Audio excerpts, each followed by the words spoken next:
Welcome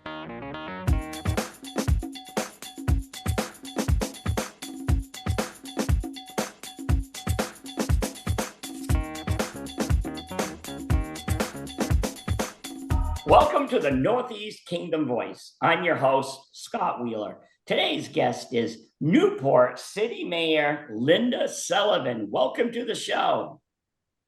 Thank you. Thank you for having me. I look forward to speaking with you. Last time I was on your show, it was just absolutely amazing. And you're so intelligent and you know so much. So thank you for having me. You know what? You just barely forced some of the listeners to reach for a barf bag. Because there's going to be some people who disagree with that statement, but I appreciate it. Thank you. There will always be people who disagree with statements, but we're one community and we better get along. You know, you've really hit the ground running. When were you elected? August 1st.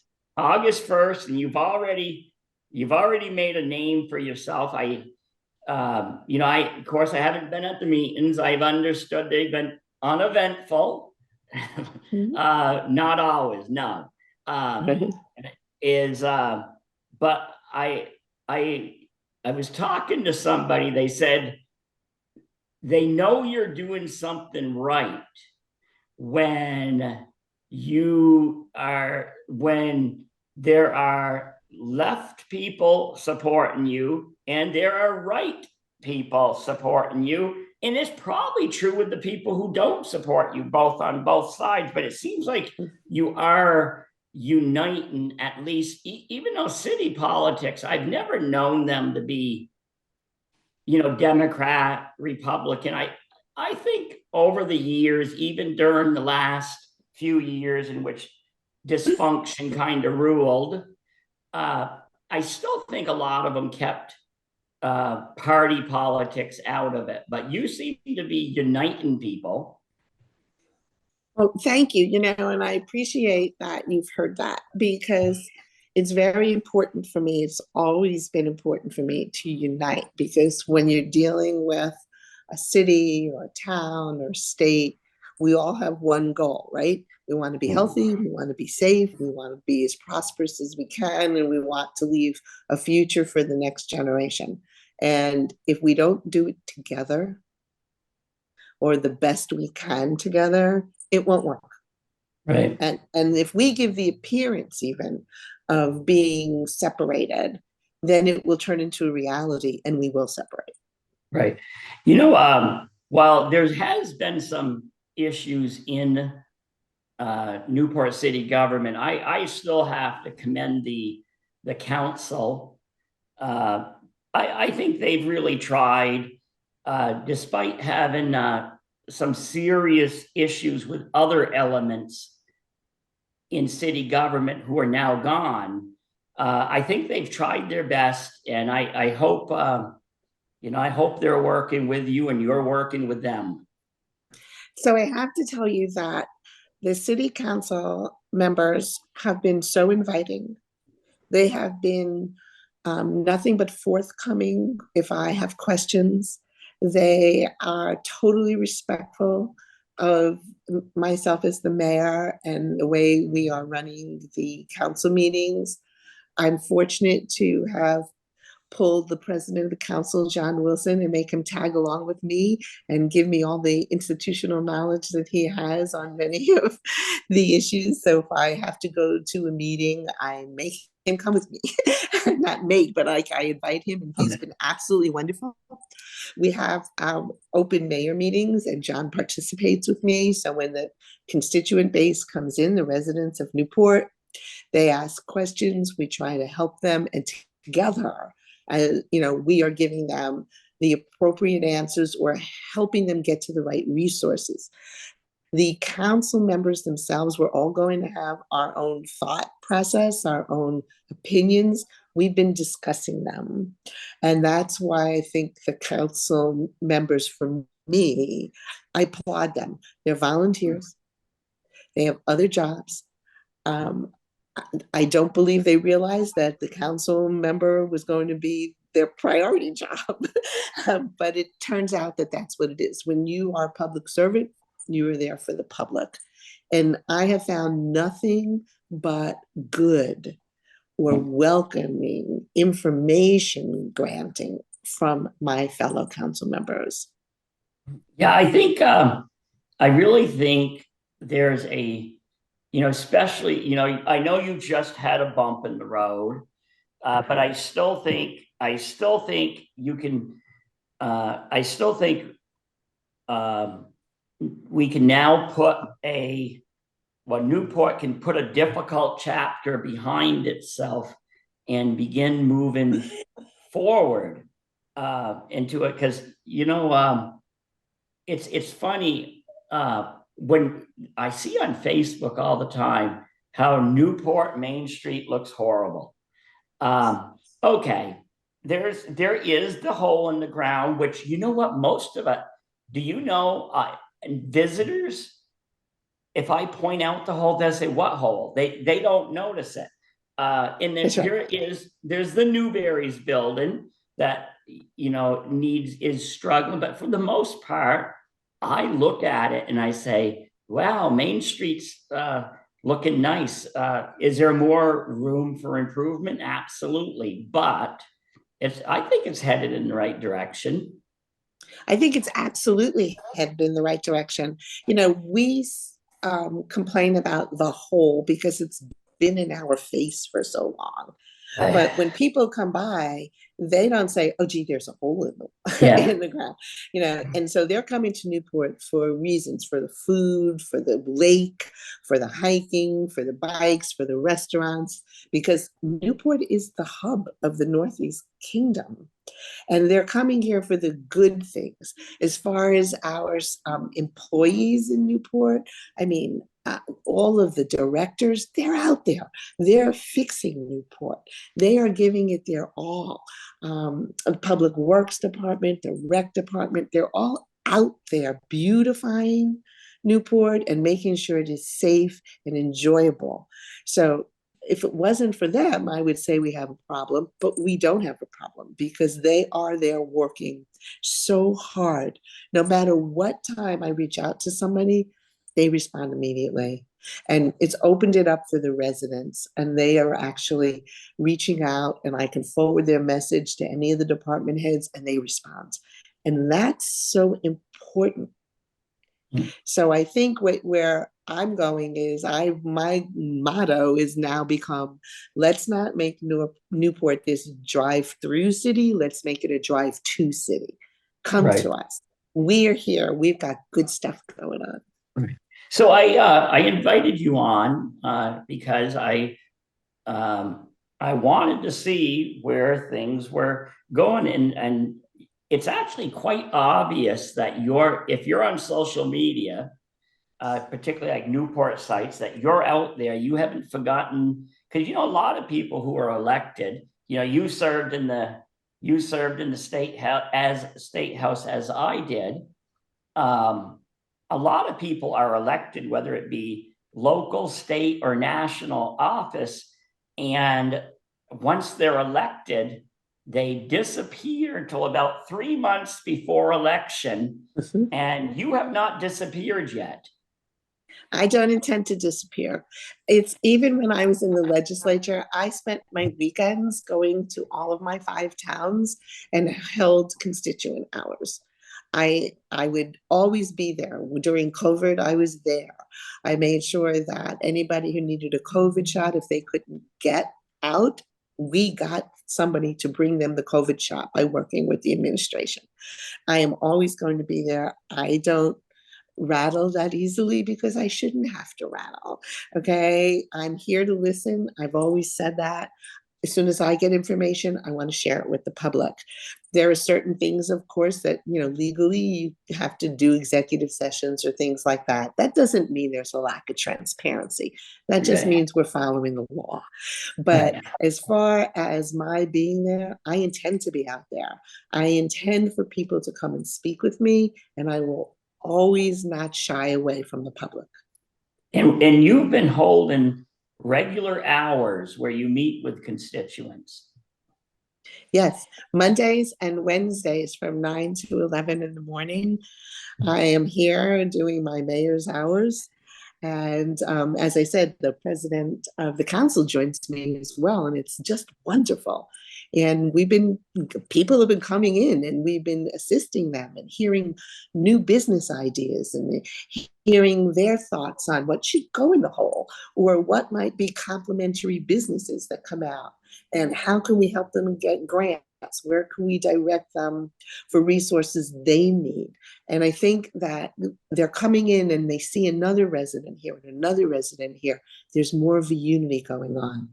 And all of a sudden, people are saying, you know what, we are a city. Right. And the one thing you've mentioned John a couple times, John Wilson, who I'm friends with, is John is also has a unique way of reaching out to people because John is a proud conservative, and but he has developed liberals who really appreciate him because you never know, you never need to guess what he's thinking, but he also listens. And he's probably watching this show, and he always tells me, "Don't say this. You're giving you're destroying my image." But John comes off as a little gruff and tough and grumbly, but John's actually a really nice guy with a heart of gold. John is a teddy bear. John is a teddy bear just stuffed with knowledge, stuffed with concern for the people. He is just, and I'm saying stuff because he's a teddy bear full of all of these wonderful qualities. He will speak with me. He will speak with everybody out there. If he sees something wrong, he has no concern about going in and trying to get it fixed. And he's doing his job. He's done it for what, 20 odd years? Yeah. The man deserves a medal. I mean, he is just amazing. And yes, he is very conservative, but that doesn't stop anybody from liking him or not liking him. Somebody may be progressive. You shouldn't judge that way. Right now, it's all about the city and it's about us, the council members, as public servants and trying to make it work. And John is a hero. Now, who are your, I know I've known Kevin Charbonneau for many years, really outstanding man, former state trooper. Who are some of your other aldermen now? So there's Councilman Clark Curtis. Oh, sure. I grew up with Clark. And there's Councilman Chris Vachon. Right, okay. And of course, John Wilson, who's the president of the council. And so they're all there and participating, discussing, and working hard. And as I said, they all have the best interest of Newport. Right. Now, I can't. I do know you had a bit of. I won't say. I don't know if it's a controversy, but recently, you lost your. I don't know if the word is lost, but the interim city manager. The city manager left back a few months ago. Then the interim just left. What now? Oh, so the interim city manager, of course, has a contract, and the contract is now over. We terminated that contract because we are actually looking for somebody who really wants to work with the council, who has the same goals as the council in Newport. And we've already had a meeting last round where we approved getting a headhunter or interviewing those who were just interested, anybody, so we don't have to go through a headhunter alone. And that's what we're going to do. We have some people who have already reached out. Of course, I can't identify who they are, but we believe that this was a healthy decision for Newport. It's very important that somebody who's going to have an important role in overseeing operations and they understand that that's their role, is to oversee the operations of the city's day-to-day business, is able to communicate, is able to not stifle department heads from speaking, is able to work with the council, who is their boss, their supervisor.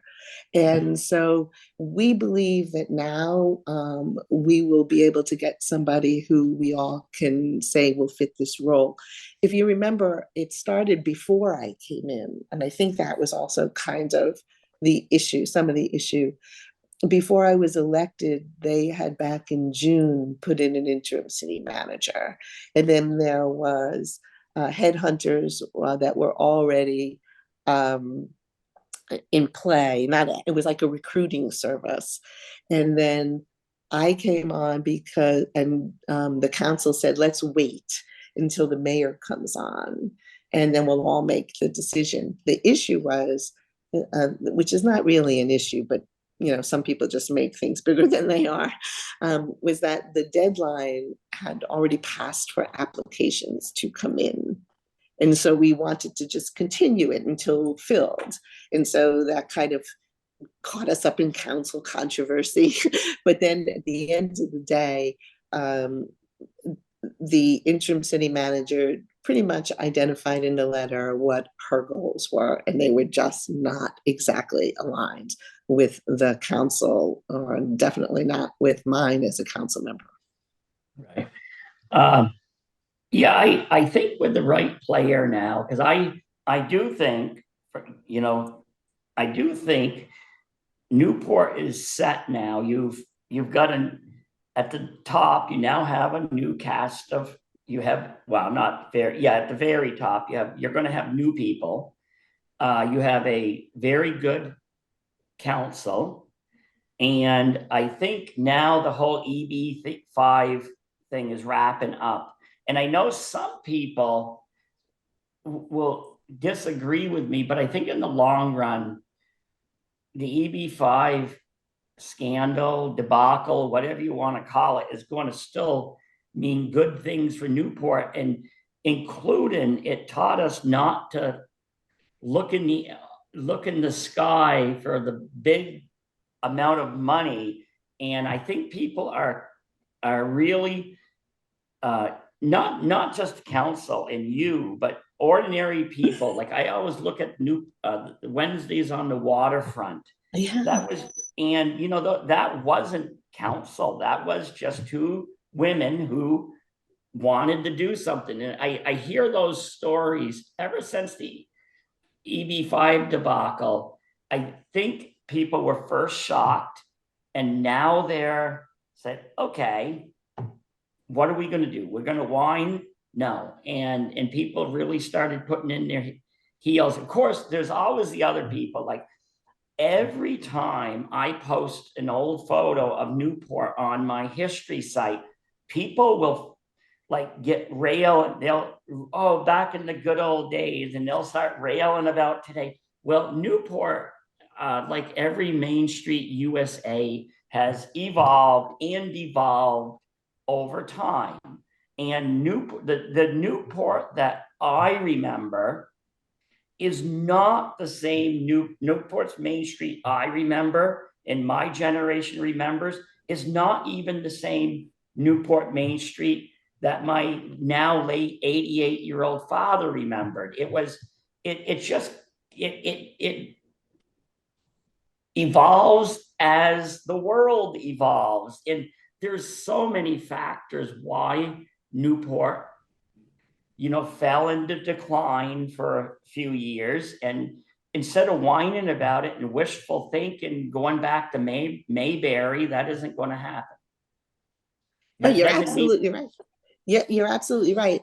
The EB5 was unfortunate, but litigation happens all over the world, and we're still here. And good things do come from it sometimes.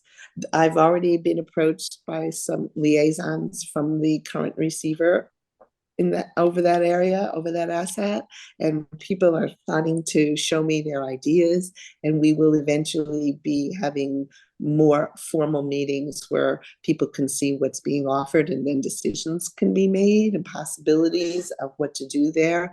As far as the evolution and in the culture, everybody says, gee, back in the day. I mean, and you're right, and you see it all over social media. It's like, do you remember this toy? Do you remember this toy? Yeah. Well, of course we remember those toys. Those were fun. But that's what we were then. And the whole point is take our background, pass it on, and let the generations move forward. Newport is going to be vibrant. It is vibrant. Now it just needs a little push. Right. I know I'm friends with a former Newport resident who I'm sure you've probably already met. He said, okay, I can put a building in that hole. Yeah, as in he has the money to build it. But he says you need to a building is not going to bring people. You have to, okay, what are we going to put in that building? How are you going to get your, how is somebody going to get their money back? And what use is it going to be? That's the real issue. Because there are people who do have the money, and some of them were born and raised right here, but you're not going to just put a building there for the sake of putting a building. No, it's the use. It's the mixed use is what is going to keep it as a mainstay. It almost wants to be one of the big anchors of Main Street.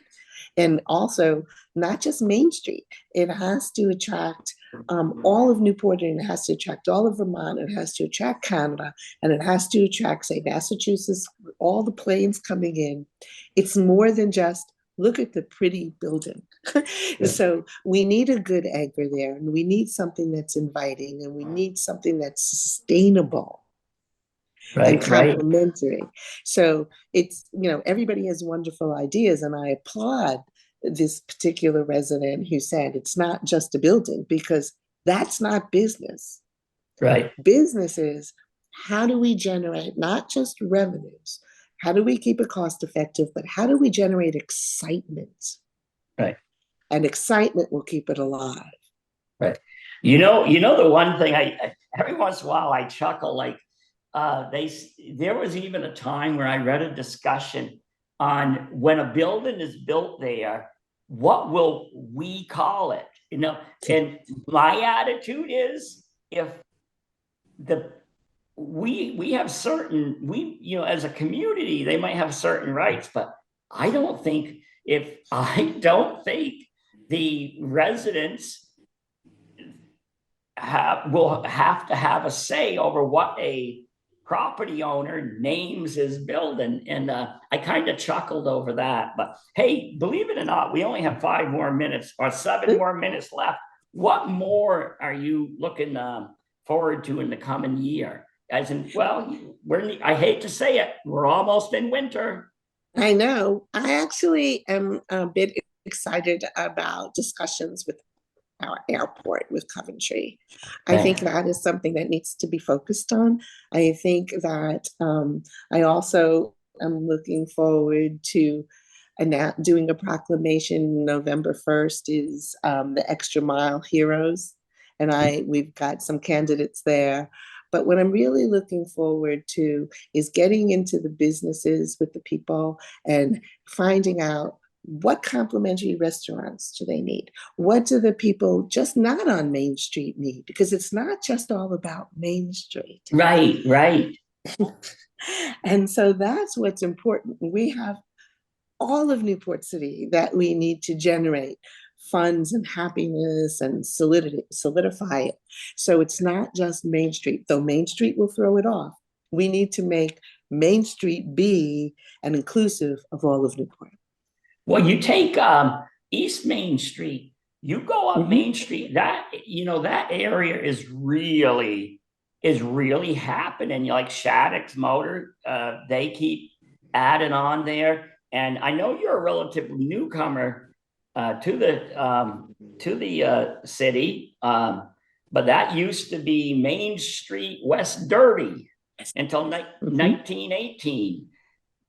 But you're right. I think in the discussion, a lot of times throughout the years, my father was a business owner out off of Main Street, and he was a long-term pain in the butt member of the planning commission and he was proud of it because he was a planning commissioner who, just because you spelled your name right, didn't give you any more, because the good old boy system works in favor of certain people. And my father, he made sure they had to go through the same steps as everybody else, and just because they had name recognition and so I think people over the years really came to respect him. And his badge of honor was when one group actually picketed him outside of the because he'd grown up poor and he knew what it was like to be overlooked, and so he was always a champion of the little people who came before them, make sure not that they were favored, but made sure they were treated the same way. Wow, he's definitely somebody I would respect, and he got his name recognition because that's what you're supposed to do. There's always those former generations who say, defend the underdog, defend, those who came before. Well, you shouldn't forget them. I mean, I was always raised from my, father always said to me, always be classy, but never ever be upper class. Okay. Oh, that's a very good. So then I've been in somebody was in contact with me about they're going to have kind of a history science center at the Gateway, and I've put them in contact with Odanak, the Abenaki reservation across the border. And they've already been now in contact with the Abenaki leaders there. From my conversations with Odanak and connecting them, they seem very excited about helping Newport to make a project that also brings the native history to life. Wonderful. At least give people a real understanding. And they're my go-to people when I have a question for Abenaki history. So. Well, that is awesome. That is amazing. And I think that that whole culture, and they are roots. I mean, they have the roots. They have the old wisdom. Right.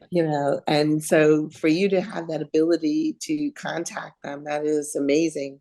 And everybody, I believe, really wants to focus on Newport.